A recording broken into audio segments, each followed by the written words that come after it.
If you need to write a statutory declaration, I've got you covered. I'm going to show you a very simple template which you can use to customize fully to your own needs.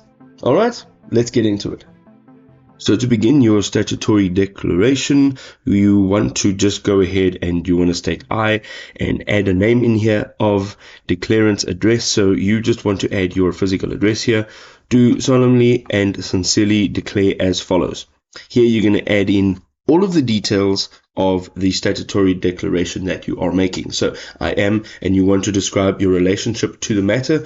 So here you want to state maybe that you are the owner of the property located at, or whatever details you need to add in here. Also, you need to state the facts and the circumstances that you are declaring, and then the declaration is made for the purpose of, and you're going to make sure that you're supporting that reason. So over here, for example, we've got to support my application for, and then just some formalities over here. You are going to just add in the in witness whereof.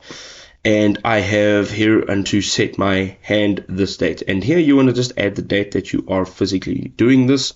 You want to add your signature, your full name, and a date here again for when your signature was made.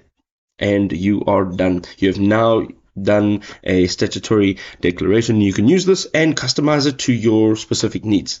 I hope this was helpful. Now, just a small disclaimer, I am not a legal representative, I'm not a lawyer, I am simply just sharing some advice, some personal opinion. So please, if you need any legal advice, make sure that you consult a lawyer, and make sure that you're consulting a lawyer within the state that you are residing in.